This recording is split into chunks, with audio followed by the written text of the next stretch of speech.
What's going on, guys? Big Mike, the 717 Outlaw, back again. So today we have a short video. We're going to do a part 1 of 2. And sorry I haven't been uploading so much. I've been really busy with work. Plus here in Pennsylvania we've been having some pretty snowy weather. And I am on a snow removal team. So typically when we get bad weather I'm out for a couple hours. So I don't have the time to vlog like I used to. But we're going to be getting back into things pretty quickly. We have a new gun. Couple new guns actually for range day. We're going to start getting back into those. The only problem I've been running into with some of the range day is some of the guns that I've been getting, the range that I belong to, it's becoming a little bit harder to shoot certain firearms there because of some of their rules and regulations. So I'm trying to find some private ranges that'll allow me to do what I need to do. But anyway, we'll be getting back into those, and we do have some other things coming. I've been working on a lot of upgrades for the trailer, getting that ready for race season, and a few other Busa mods that we're hoping to get done here soon. But the first one we're going to talk about is I just got in an air shifter the other day, and a lot of people don't know what an air shifter is. So we're going to use this video here to break down what an air shifter is and why I'm putting it on my Busa for racing this year. Alright guys, let's check out the shifter.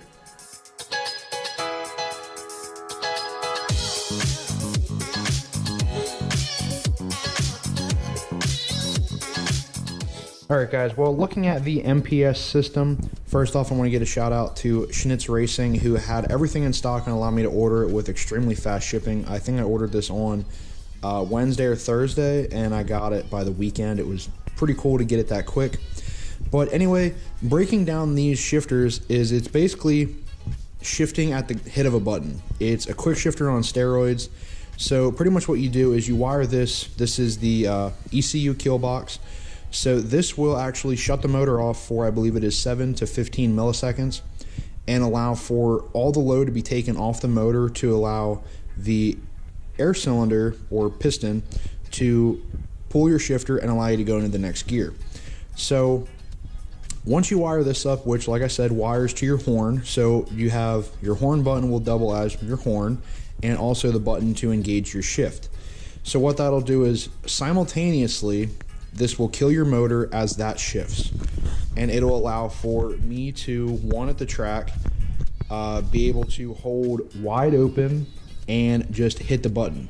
So that way there's no rolling out of the throttle, shifting manually with my foot, and then rolling back into the throttle. This will allow me to stay wide open and just shift at the push of a button. Plus, a small issue that I ran into, it wasn't a big one, but it was something that kind of sucked for me, just because I'm a bigger guy, is my leathers didn't give me enough free play to allow me to get on the pegs fast enough. So my 1-2 shift did suffer a few times on some of my runs back in, I believe it was December. And this will actually allow me to get my feet on the pegs while I'm going down the track, because my 1-2 shift is at the hit of a button. I don't have to worry about getting my foot on the pegs to pull up on the shifter.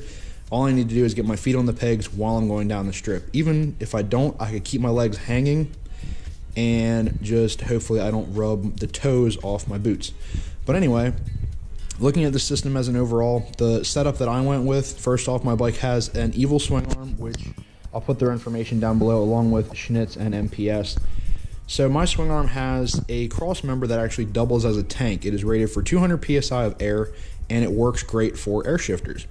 So the setup that I went with, since my bike technically has a tank already, allows me to put this onboard compressor unit in the tail of the Busa, and what that'll do is I'll run a feed line from this to the cross member, pressurizing it, and then from that cross member I'll go to this cylinder.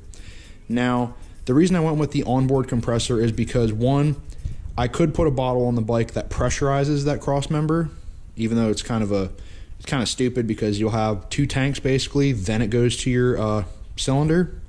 But this way I can pressurize the cross member at any time if I'm running low on air, which they do give me a pressure gauge. If I ever run low on air, I can hit the button, turn the compressor on, fill the tank to, I believe this goes to 140 psi, and it'll be set to go for a pass. Or if I'm just driving down the road and I want to use air shifter while I'm driving, I can hit the button, keep this on at all times, and it'll just constantly fill the tank. You can also get an auto shut off or on off switch. So once your pressure hits a certain level, this will turn on and off to refill the canister, refill the tank while you're going. But so I have the onboard compressor, so that way I don't have to fill the tank constantly. And then we're going to break it down to the shifter itself. So this piston gets attached to the side of the bike, and this bottom piece here actually taps into your shift lever. So when you wire all this up to your horn, you hit the button, it engages this shifter to pull up really quick into the next gear and allows for a clutchless shift at the push of a button instead of a quick shifter, which allows you to stay wide open and just click it with your foot. This takes out all of the manual stuff with it. So like I said, if I can't get my foot to the peg based on maybe a hard launch and just can't get it up, or just for some odd reason I can't get my foot on the peg fast enough, I don't have to actually hit a shifter. I just have to hit the button and get my feet up while I'm going down the track.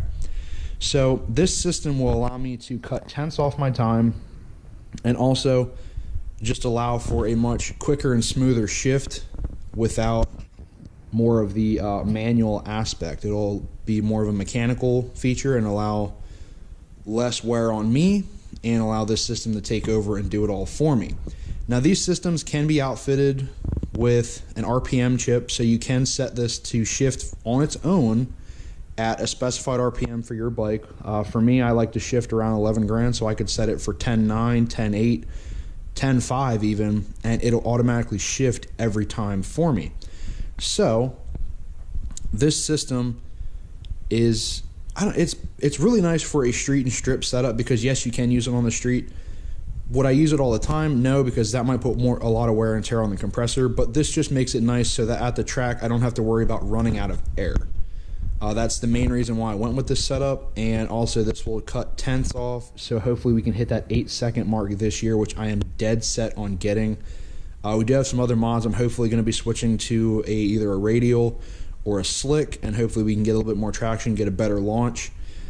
We do have a couple other parts that we want to look into for the Busa, but this was the main one that I really wanted to get. We are going to try and get the bike tuned, because the motors on the Gen 2s I know have a lot of restrictions, so we're going to see if we get it tuned, if that eliminates all the restrictions and allows the engine to really open up and give us that 8-second pass. So as always, I hope you guys like this video. I'm going to cut it here. We will have a part 2, which will be a full install on everything seen here. And yeah, I hope you guys like it, so please give it a thumbs up. As always, drop any comments if there's anything that you want to know about the MPS system that I didn't cover. And don't forget to subscribe. Also hit that little bell next to it for notifications on the newest videos that will be coming out. And I'll be sure to get back to you guys with another upload, hopefully, on the install. Alright guys, remember, ride safe, ride smart, always wear your helmet. See you on the next one.